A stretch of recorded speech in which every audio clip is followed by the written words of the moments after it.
Good afternoon students. ഇന്ന് നമ്മൾ environmental സോഷ്യോളജിയുടെ മറ്റൊരു കൺസെപ്റ്റ് ആയിട്ടുള്ള നേച്ചറിനെ കുറിച്ചും എൻവയോൺമെൻറ്റിനെ കുറിച്ചുമാണ് പറയുന്നത്. ആദ്യം എന്താണ് നേച്ചർ എന്നുള്ളത് നോക്കാം. നമ്മുടെ ഭൗതിക പ്രപഞ്ചത്തിലുള്ള എല്ലാ കാര്യങ്ങളും, ജീവനുള്ളതും ഇല്ലാത്തതുമായ എല്ലാ കാര്യങ്ങളും ഉൾക്കൊള്ളുന്നതാണ് നേച്ചർ എന്ന് പറയുന്നത്. ഇതിൽ മനുഷ്യനിർമ്മിതമായ വസ്തുക്കളൊന്നും തന്നെ ഉൾക്കൊള്ളില്ല. മനുഷ്യനിർമ്മിതമല്ലാത്ത എല്ലാ ജൈവിക വസ്തുക്കളും അജൈവിക വസ്തുക്കളും ഉൾക്കൊള്ളുന്നതാണ് നേച്ചർ എന്ന് പറയുന്നത്. അതിൽ ഭൗതിക പ്രതിഭാസങ്ങളും ജീവനുള്ള വസ്തുക്കളും എല്ലാം തന്നെ അതിൽ ഉൾക്കൊള്ളുന്നുണ്ട്. മൊത്തം പ്രപഞ്ചവും അതിൽ വരുന്ന സമസ്ത പ്രതിഭാസങ്ങളും ഉൾക്കൊള്ളുന്നതാണ് ഈ നേച്ചർ എന്ന് പറയുന്നത്. ഏതൊരു ജീവജാലങ്ങളുടെ കാര്യങ്ങൾ എടുക്കുകയാണെങ്കിലും അവയുടെ ജീവിതവും ചുറ്റുപാടുകളും അതിൻ്റെ സ്വഭാവ സവിശേഷതകളും എല്ലാം തന്നെ രൂപപ്പെടുത്തുന്നതിൽ ഈ നേച്ചർ ഒരു വലിയ പങ്ക് തന്നെ വഹിക്കുന്നുണ്ട് എന്ന് നമുക്ക് പറയാനായി സാധിക്കും. പിന്നെ ഈ നേച്ചർ എന്നുള്ള പദം ഒരു ലാറ്റിൻ വേർഡിൽ നിന്നാണ് ഡിറൈവ് ചെയ്തിരിക്കുന്നത്. ഇതിൻ്റെ ഉൽപ്പത്തി എന്ന് പറയുന്നത്, ഈ നേച്ചർ എന്ന പദത്തിൻ്റെ ഉൽപ്പത്തി എന്ന് പറയുന്നത് ഒരു ലാറ്റിൻ പദത്തിൽ നിന്നാണ്. നാച്ചുറ എന്ന് പറയുന്ന ലാറ്റിൻ പദത്തിൽ നിന്നാണ്, ലാറ്റിൻ വേർഡിൽ നിന്നാണ് നേച്ചർ ഡിറൈവ് ചെയ്തിരിക്കുന്നത്. പിന്നെ ഈ നേച്ചറിനെ ഓരോ ശാസ്ത്രശാഖകളും ഓരോ തരത്തിലാണ് നിർവചിക്കുന്നത്. ഒരു വിഭാഗം ഒരു ജീവിയോ അല്ലെങ്കിൽ അതിൻ്റെ ആവാസ വ്യവസ്ഥയോ വലയം ചെയ്തിരിക്കുന്നതും അതിൽ പ്രവർത്തിക്കുന്നതായിട്ടുള്ള ഭൗതികവും രാസപരവുമായിട്ടുള്ള ജൈവ ഘടകങ്ങളാണ് പരിസ്ഥിതി എന്ന് പറയുമ്പോൾ, ഭൗതിക ശാസ്ത്രവും അതേപോലെ തന്നെ രസതന്ത്രമൊക്കെ മറ്റൊരു രീതിയിലാണ് ഈ നേച്ചറിനെ ഡിഫൈൻ ചെയ്യുന്നത്. അവർ പറയുന്നത് ഊർജത്തിൻ്റെയും പദാർത്ഥങ്ങളുടെയും എല്ലാം തന്നെ സവിശേഷതകളുടെയും ഒക്കെ ഒരു നേച്ചർ എന്നാണ് ഭൗതിക ശാസ്ത്രവും രസതന്ത്രമൊക്കെ പറയുന്നത്. എന്നാൽ സമൂഹ ശാസ്ത്രജ്ഞന്മാർ ഈ പ്രകൃതിയെ, നേച്ചറിനെ ഡിഫൈൻ ചെയ്യുന്നത് ഓരോ വ്യക്തിയുടെയും അല്ലെങ്കിൽ ഏതോ ഒരു സമൂഹത്തിൻ്റെയും എല്ലാം തന്നെ വികസനത്തിനെ സ്വാധീനിക്കുന്ന ഏറ്റവും പ്രധാന ഘടകം അല്ലെങ്കിൽ ഒരു ഏറ്റവും ആദ്യത്തെ പ്രാഥമിക ഘടകമാണ് ഈ പരിസ്ഥിതി എന്ന് പറയുന്നത് എന്നാണ് സോഷ്യൽ സയൻസ് നിർവചിക്കുന്നത്. അങ്ങനെ ഓരോ ശാസ്ത്രശാഖകളും ഓരോ തരത്തിലാണ് ഈ നേച്ചറിനെ ഡിഫൈൻ ചെയ്യുന്നത്. ഇന്നിപ്പോൾ നമുക്കറിയാം, ഈ നേച്ചർ ഒരുപാട് വെല്ലുവിളികൾ നേരിടുന്നുണ്ട്. നമ്മളെ മനുഷ്യരുടെ പ്രവർത്തനങ്ങൾ കൊണ്ട് തന്നെയാണ് ഇത്തരത്തിലുള്ള പ്രശ്നങ്ങൾ ഓരോന്നും ഉണ്ടാകുന്നത്. നമ്മൾ വികസനത്തിന് വേണ്ടി ചെയ്തു കൂട്ടുന്ന ഓരോ കാര്യങ്ങളും ഇന്ന് നേച്ചറിനെ ഇല്ലാതാക്കിക്കൊണ്ടിരിക്കുക, അതിനെ നശിപ്പിച്ചുകൊണ്ടിരിക്കുകയാണ് ചെയ്യുന്നത്. അപ്പം അതിനെക്കുറിച്ചും കൂടി നമ്മൾ ഇതിനെക്കുറിച്ച് പറയുമ്പോൾ ഒന്നും ബോധവാന്മാരാവേണ്ടതായി ഉണ്ട്. ഇപ്പം നേച്ചർ എന്ന് പറഞ്ഞാൽ എന്താ? നേച്ചർ എന്ന് പറഞ്ഞിട്ടുണ്ടെങ്കിൽ മനുഷ്യനിർമ്മിതമല്ലാത്ത എല്ലാ അജൈവിക ഘടകങ്ങളും ഉൾക്കൊള്ളുന്ന എല്ലാ ഭൗതിക പ്രതിഭാസങ്ങളും ഉൾക്കൊള്ളുന്ന ഒന്നാണ് നേച്ചർ എന്ന് പറയുന്നത്. ഈ നേച്ചറിൻ്റെ പ്രധാന ഘടകങ്ങളായിട്ട് വരുന്നത് ജലം, അങ്ങനെയുള്ളതൊക്കെയാണ് ഇതിൻ്റെ പ്രധാന ഘടകങ്ങളായി വരുന്നത്. ഓരോ വ്യക്തിയുടെയും അല്ലെങ്കിൽ ഓരോ ജന്തുജാലങ്ങളുടെയും ജീവിതത്തെയും അവരുടെ സ്വഭാവ സവിശേഷതകളെയും എല്ലാം തന്നെ രൂപപ്പെടുത്തുന്ന എന്താണ്? ഈ നേച്ചറാണ്.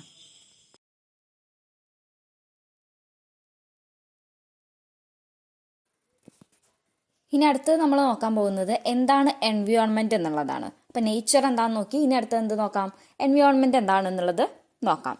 എൻവയോൺമെൻറ്റ് എന്ന് പറഞ്ഞിട്ടുണ്ടെങ്കിൽ നമ്മുടെ സറൗണ്ടിങ്സ്, നമ്മുടെ ചുറ്റുപാടുമുള്ളത് എന്താണോ അതാണ് എൻവയോൺമെൻറ്റ് എന്ന് പറയുന്നത്. നമ്മുടെ സർവൈവലിന് വേണ്ടിയിട്ട്, നിലനിൽപ്പിന് വേണ്ടിയിട്ട് നമ്മൾ ഡിപ്പെൻഡ് ചെയ്യുന്ന നമ്മുടെ സറൗണ്ടിങ്സിനെ നമുക്ക് എന്ത് പറയാം? എൻവയോൺമെൻറ്റ് എന്ന് പറയാം. ഒരു ബേസിക് ലൈഫിനെ സപ്പോർട്ട് ചെയ്യുന്ന ആ സിസ്റ്റമാണ് എൻവയോൺമെൻറ്റ് എന്ന് പറയുന്നത്. അതിൽ എയർ വരാം, വാട്ടർ, ഫുഡ്, ലാൻഡ്, അങ്ങനെ എല്ലാം തന്നെ ഇതിൻ്റെ ഭാഗമാണ്. നമ്മൾ ശ്വസിക്കുന്ന വായു, കുടിക്കുന്ന ജലം, ഭക്ഷിക്കുന്ന ഭക്ഷണം, താമസിക്കുന്ന ലാൻഡ്, ഇതെല്ലാം തന്നെ ഈ എൻവയോൺമെൻറ്റിൻ്റെ ഭാഗമാണ്. എന്താണ് നേച്ചറും ഈ എൻവയോൺമെൻറ്റും തമ്മിലുള്ള ഡിഫറൻസ്? നമ്മൾ പറഞ്ഞു, നേച്ചർ എന്ന് പറഞ്ഞിട്ടുണ്ടെങ്കിൽ ജീവനുള്ള അതേപോലെ തന്നെ ജീവനില്ലാത്തതുമായ എല്ലാ ഘടകങ്ങളും നേച്ചറിൽ വരുന്നുണ്ട്. എന്നാൽ മനുഷ്യനിർമ്മിതമായ ഘടകങ്ങളൊന്നും തന്നെ നേച്ചറിൽ വരുന്നില്ല. പക്ഷേ എൻവയോൺമെൻറ്റിൽ അങ്ങനെയല്ല. നേച്ചറിനേക്കാൾ കൂടുതലായി ഹ്യൂമൻ മെയ്ഡ് ആയിട്ടുള്ള കാര്യങ്ങൾ കൂടി എന്തിൽ വരുന്നുണ്ട്? എൻവയോൺമെൻറ്റിൽ വരുന്നുണ്ട്. ലിവിങ് തിങ്സും നോൺ ലിവിങ് തിങ്സും അതിനോടൊപ്പം തന്നെ മാൻമെയ്ഡ് ആയിട്ടുള്ള കാര്യങ്ങളും ഈ എൻവയോൺമെൻറ്റിൽ വരുന്നുണ്ട്. അപ്പോൾ എൻവയോൺമെൻറ്റിൻ്റെ കമ്പോണൻസ് 3 കമ്പോണൻസ് ആണ് മെയിനായിട്ട് വരുന്നത്. Natural components, human made components and human society. Natural കമ്പോണൻസിൽ എന്തൊക്കെ വരും? ലാൻഡ്, എയർ, വാട്ടർ, ബയോസ്ഫിയർ ഒക്കെ ഈ നാച്ചുറൽ കമ്പോണൻറ്റിലാണ് വരുന്നത്. ഹ്യൂമൻ മെയ്ഡ് ആയിട്ടുള്ള കമ്പോണൻസിൽ വരുന്നത് മനുഷ്യനിർമ്മിതമായിട്ടുള്ള ബിൽഡിങ്സ്, ഇൻഡസ്ട്രീസ്, ബ്രിഡ്ജസ്, റോഡ്സ്, പാർക്കുകൾ, അങ്ങനെയുള്ളതൊക്കെയാണ് ഈ ഹ്യൂമൻ മെയ്ഡ് എൻവയോൺമെൻറ്റിൽ വരുന്നത്, കമ്പോണൻ്റായിട്ട് വരുന്നത്. പിന്നെ മറ്റൊന്നെന്ന് പറയുന്നത് അത് ഹ്യൂമൻ സൊസൈറ്റിയാണ്. ഇൻഡിവിജ്വൽസ് വരാം, families, communities, religion, educational component വരാം, എക്കണോമിക് സിസ്റ്റം വരാം, പൊളിറ്റിക്കൽ സിറ്റുവേഷൻ വരാം. ഇതൊക്കെ ഈ എൻവയോൺമെൻറ്റിൻ്റെ മറ്റൊരു കമ്പോണൻ്റാണ്. അപ്പോൾ പ്രധാനമായിട്ട് 3 കമ്പോണൻസ് ആണ് വരുന്നത്: natural component, human made component and human society. അപ്പോൾ പ്രധാനമായിട്ട് നമുക്ക് എന്ത് പറയാം? പ്രധാനമായിട്ട് മൊത്തം നോക്കുകയാണെങ്കിൽ നമ്മുടെ ലിവിങ് ഓർഗാനിസംസിന് ചുറ്റുമുള്ള എല്ലാം തന്നെ എൻവയോൺമെൻറ്റിൻ്റെ ഭാഗമാണ്. 2 ഘടകങ്ങളാണ് പ്രധാനമായിട്ടും വരുന്നത്. ഇപ്പോൾ ഈ 3 എണ്ണത്തിൽ നിന്ന് ചുരുക്കി പറയുകയാണെങ്കിൽ 2 എണ്ണമാക്കി തിരിക്കാം: ബയോട്ടിക് ആൻഡ് അബയോട്ടിക്. ജീവനുള്ളതും ജീവനില്ലാത്തതുമായ എല്ലാ ഘടകങ്ങളും, നമ്മുടെ ചുറ്റുമുള്ള എല്ലാ ഘടകങ്ങളും നമുക്ക് എൻവയോൺമെൻ്റ് ആയിട്ട് പറയാം. The term environment describes the sum total of physical and biotic conditions that influences the organisms. ജീവനുള്ളവയെ ഇൻഫ്ലുവൻസ് ചെയ്യുന്ന എല്ലാ ഭൗതികമായതും ജീവനുള്ളതുമായ എല്ലാ വസ്തുക്കളും ഉൾക്കൊള്ളുന്നതാണ് എന്ത്? എൻവയോൺമെൻറ്റ് എന്ന് പറയുന്നത്, പരിസ്ഥിതി എന്ന് പറയുന്നത്. And it is the sum of those portions of hydrosphere, lithosphere and atmosphere into which life penetrates is the biosphere. ഇതിൻ്റെ സെഗ്മെൻറ്റ്സ് ആണ്, ഈ എൻവയോൺമെൻറ്റിൻ്റെ സെഗ്മെൻറ്റ്സ് ആണ് ഈ പറയുന്നതൊക്കെ. Lithosphere, hydrosphere, atmosphere and biosphere. അങ്ങനെ 4 സെഗ്മെൻറ്റ്സ് ആണ് ഉള്ളത്. ഇതിൻ്റെ ഈ 4 സെഗ്മെൻറ്റ്സിൻ്റെയും സം ടോട്ടലാണ് എന്ത്? എൻവയോൺമെൻറ്റ് എന്ന് പറയുന്നത്. ഏതൊക്കെയാണ് segments? Lithosphere, hydrosphere, atmosphere and biosphere. Lithosphere എന്ന് പറഞ്ഞിട്ടുണ്ടെങ്കിൽ ഭൂമിക്കോട്ടുള്ള ചുറ്റുള്ള ആ സോളിഡ് ക്രസ്റ്റ് ഭാഗമാണ്. ഏറ്റവും ടോപ്പ് ലെയർ ആണ്, ഭൂമിയുടെ ഏറ്റവും ടോപ്പ് ലെയർ ആണ് ഈ ലിത്തോസ്ഫിയർ എന്ന് പറയുന്നത്. Hard top layer of earth. And outer layer നമുക്ക് പറയാം, ഈ സോയിലൊക്കെയാണ് ഇതിൽ വരുന്നത്. അതാണ് ലിത്തോസ്ഫിയർ എന്ന് പറയുന്നത്. ലിത്തോസ്ഫിയറിന് 3 ക്രസ്റ്റ്, മാൻഡിൽ, കോർ. അതൊക്കെ ചെറിയ ക്ലാസ്സുകളിൽ നമ്മൾ പഠിച്ചിട്ടുള്ളതാണ്. ലിത്തോസ്ഫിയറിൻ്റെ ഭാഗങ്ങൾ ഏതൊക്കെയാണ്? Crest, mantle, core. അപ്പോൾ ഇതാണ് എൻവയോൺമെൻറ്റിൻ്റെ ഒരു സെഗ്മെൻറ്റ് എന്ന് പറയുന്നത്. രണ്ടാമത്തെ സെഗ്മെൻ്റ് ആയിട്ട് വരുന്നത് ഹൈഡ്രോസ്ഫിയർ ആണ്. ഹൈഡ്രോസ്ഫിയർ എന്ന് പറഞ്ഞിട്ടുണ്ടെങ്കിൽ വാട്ടർ ഡൊമൈനാണ് കാണിക്കുന്നത്. അതിൽ എല്ലാ വാട്ടർ സോഴ്സസും വരാം, റിവേഴ്സ്, ലേക്സ്, സീ, ഓഷ്യൻസ് ഒക്കെ ഈ ഹൈഡ്രോസ്ഫിയറിലാണ് വരുന്നത്. ഇതെല്ലാം തന്നെ നമ്മുടെ ഏതൊരു ലിവിങ് ഓർഗാനിസംസ് എടുക്കുകയാണെങ്കിലും അതിനെല്ലാം തന്നെ നിലനിന്ന് പോകാൻ വളരെ അത്യാവശ്യമായിട്ടുള്ള ഒന്നാണ്. അപ്പം അതാണ് ഹൈഡ്രോസ്ഫിയർ. രണ്ടാമത്തെ സെഗ്മെൻറ്റ് ഹൈഡ്രോസ്ഫിയർ. മൂന്നാമത്തെ വരുന്നത് അറ്റ്മോസ്ഫിയർ ആണ്.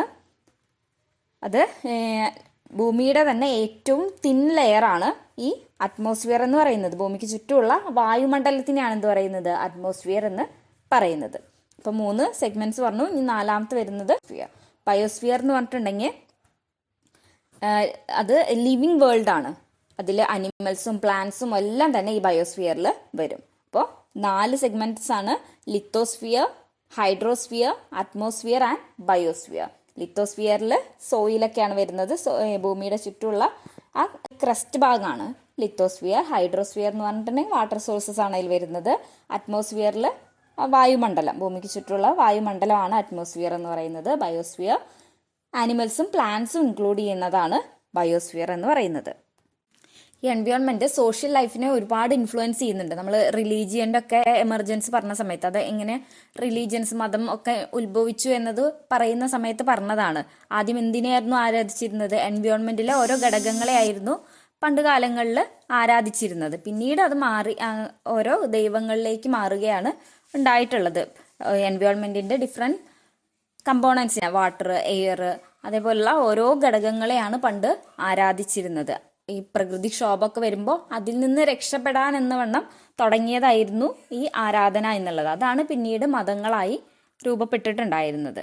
അപ്പോൾ ഇത്രയും കാര്യങ്ങളാണ് നമുക്ക് ഇന്നത്തെ ക്ലാസ്സിൽ പറയാനുള്ളത്. ഇന്ന് നമ്മൾ എന്താണ് നേച്ചർ എന്ന് പറഞ്ഞു, എന്താണ് എൻവയോൺമെൻറ്റ് എന്ന് പറഞ്ഞു. വളരെ ഇമ്പോർട്ടൻ്റ് ആയിട്ടുള്ള ഈ എൻവയോൺമെൻറ്റൽ സോഷ്യോളജിയുടെ 2 കൺസെപ്റ്റുകളാണ് ഈ നേച്ചറും എൻവയോൺമെൻറ്റും. ഇത്രയും കാര്യങ്ങളാണ് നമുക്ക് ഇന്നത്തെ ക്ലാസ്സിൽ പറയാനുള്ളത്.